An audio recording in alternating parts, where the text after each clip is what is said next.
We will proceed to the next interpolator, the Honorable Congresswoman Luistro. Please proceed. Thank you, Mr. Chair. I wish to manifest that the refusal of Her Excellency Vice President Sara Duterte to take her oath in today's hearing in the conduct of inquiry in aid of legislation is an affirmation of her stand, her position during the budget briefing of the OVP. And this representation wishes to manifest that when the resource speaker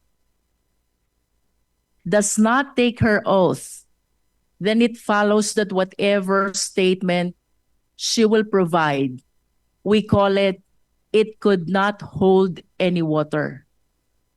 That being not under oath, the same cannot be used as an evidence in any inquiry, in any proceeding, Mr. Chair. In other words, her refusal to answer in the last budget briefing of the OVP is tantamount to her stand in today's inquiry of refusing to take her oath. That is for manifestation, Mr. Chair. And with that, Mr. Chair, I wish to remind the committee, our esteemed colleagues, and the Filipino people of the constitutional mandate that public office is a public trust. When there is a question, we're bound to answer. We're bound to explain. As a matter of fact, no less than the Philippine Constitution provides, we are accountable to the Filipino people at all times. We are now confronted by the issue on confidential fund. And I wish to emphasize, ang confidential fund po ay pera ng taong bayan. And we owe it to the people to explain kung paano ito ginastos, saan ito napunta, and to be specific, sinunod po ba natin ang joint circular regulating the use of confidential fund? Mr. Chair, I wish to raise as well, to invoke as well, and remind our esteemed colleagues that pursuant to the separation of power, we, the Congress, is exercising the power to legislate. Under this power, we also have the power of the purse. We can amend, we can revise, we can approve, and we can disapprove the budget that was proposed to us by the executive. And I wish to remind as well that the best instrument which shows the power of the purse of the people is no less than the General Appropriations Bill, which is an embodiment of the allocation for the entire Philippine government, which is the result of the legislative process of the Congress. In other words, ang budget po ng ating bansa ay napapaloob din sa isang batas, saklaw ng kapangyarihan ng Kongreso, and that is the power to legislate.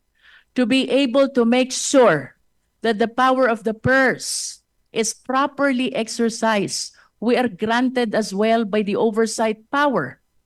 And that is to make sure that all our legislations, that includes the budget of the national government, the General Appropriations Act, are well complied with by our fellow public servants. And to make sure, and as a consequence of this oversight power, we have this inquiry in aid of legislation. So I just wish to remind the Filipino people, and that includes the OVP, ito po ay trabaho ng Kongreso. Busisiin ang budget. And not only that, to exercise the oversight power to make sure na yun pong ating mga nakaraang legislation, that includes the General Appropriations Act, ay nagamit ng tama ng mga ahensya ng gobyerno. I hope that the OVP will be enlightened to address the issues instead of attacking this institution, of politicizing, and matters concerning politics, Mr. Chair. Third, Mr. Chair, we should be uniform in the application of our rules.